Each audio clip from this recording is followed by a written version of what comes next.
Hey, what's up guys? Kevin from RADroller.com coming at you with some tips and tricks for the lower extremity. All right, so we're gonna take a look at the calves, looking at the soleus and gastroc, Achilles tendon. We're also gonna take a look at the front side of the lower leg, looking at the shin muscles, tibialis anterior, as well as the peroneals on the side. All right, so very common type injury for runners, cyclists, soccer players, anyone who's gone for a hike, anyone who wears high heels a little bit too much, this is gonna be for you. All right, so first off, let's take a look at active range of motion. We're gonna do a test. Find a wall, a pole, something that you can sort of aim towards with your knee. Toes will be about 3 inches off the wall, or pole in this case. Try to keep your heel flat, so you're trying to hit the knee to the object or surface. Okay, in this case, I don't really have much tension at all. Range is good. Compare it to the other side. All right, so I'm hitting the brakes a little bit sooner. I don't have the same range of motion. Much more tension in the lower calf for me, okay? Next test, let's take a look at the front portion of the leg. We're gonna simply use the RAD block to close this gap and take the lower leg, ankle into plantar flexion. So for this one, just subjectively compress, get a sense of how much tension you have there. Good.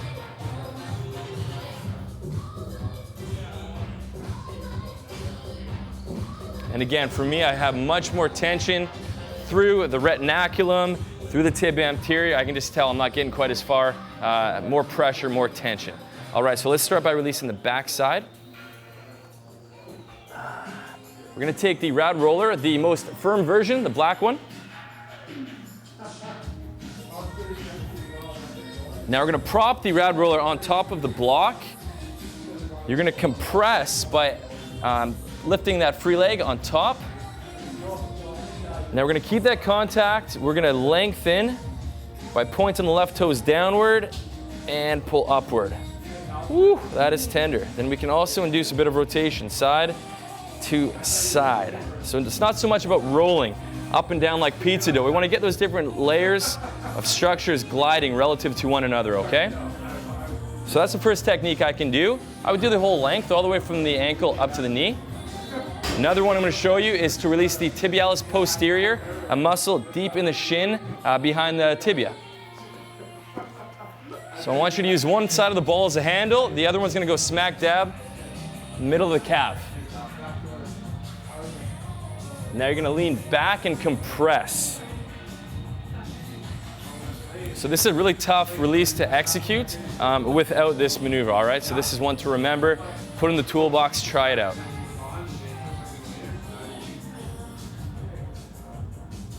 I'm going to show you one more technique for this. We're going to use the RAD Rod. I'm going to do more of a flush. So make sure your leg is relaxed. We're going to compress and just get a bit of a flushing motion up and down.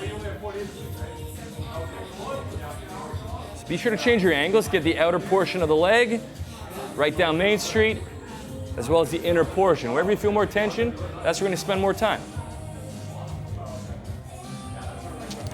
And lastly, I'm going to show you a technique to release the anterior portion.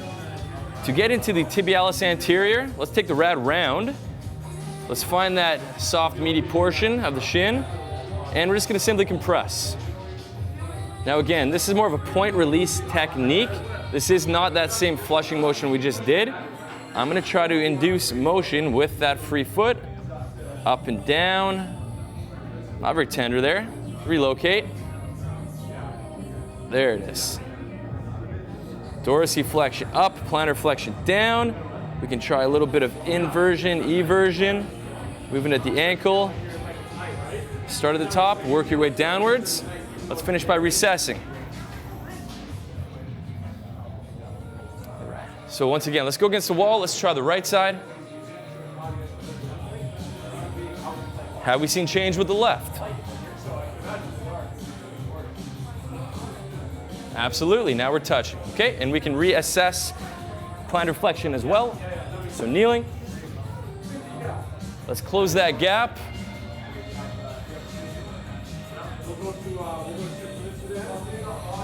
And compare.